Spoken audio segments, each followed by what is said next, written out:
Good evening, everyone. Candidates and issues are on the ballot today for voters in Ohio, and the polls are open until 7:30. When the votes are counted tonight, they will usher in change at Cincinnati City Hall. Either Vice Mayor Roxanne Qualls or former councilman John Cranley will become the next mayor. Current Mayor Mark Mallory, who's held the office now for 8 years, is term limited out. Local 12 News reporter Jeff Hirsh begins our campaign 2013 live coverage with a closer look at this key race from a polling place in Mount Auburn. Jeff? Well, good evening, and if you can see behind me, let's just take a look. There's a pretty good line of people here coming out to vote. Of course, this is the time when a lot of people vote when they're on their way home from work. Now, the turnout citywide is going to have to be better than what it was in the primary in September, when fewer than 6% of the city voted. That was just terrible. Now, in that primary, John Cranley beat Roxanne Qualls by 19%, but nobody expects the margin to be that big tonight. Whomever is the winner.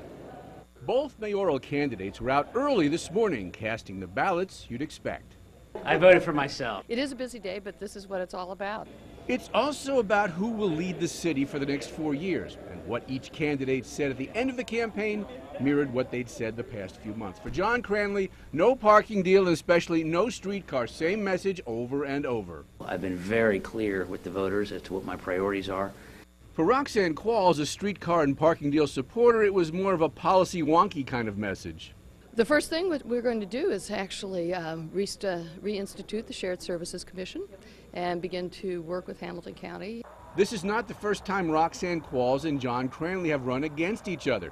Back in 2007, when both ran for city council, both were elected.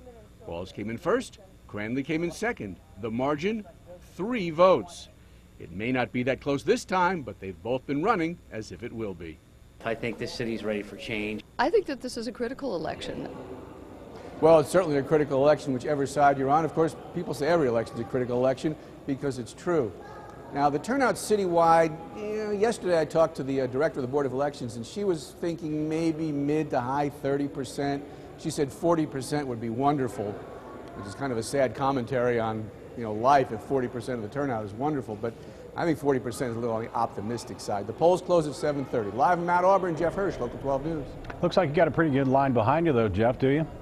Yeah, but look over here. Let's come on over here. Okay, Yeah. There's 2 precincts here. There's a great line over there. There's no line over here. So it kind of goes in waves and ebbs and spurts, but it'll certainly be, this is usually the heaviest time of elections is when people come home from work. As usual, the pictures tell the story. Jeff, thanks very Absolutely. much. The new mayor and new city council take office December 1st. There will have to be at least 1 new council member this time because Vice Mayor Roxanne Qualls is running for mayor and cannot run for council as well. So that creates a vacancy.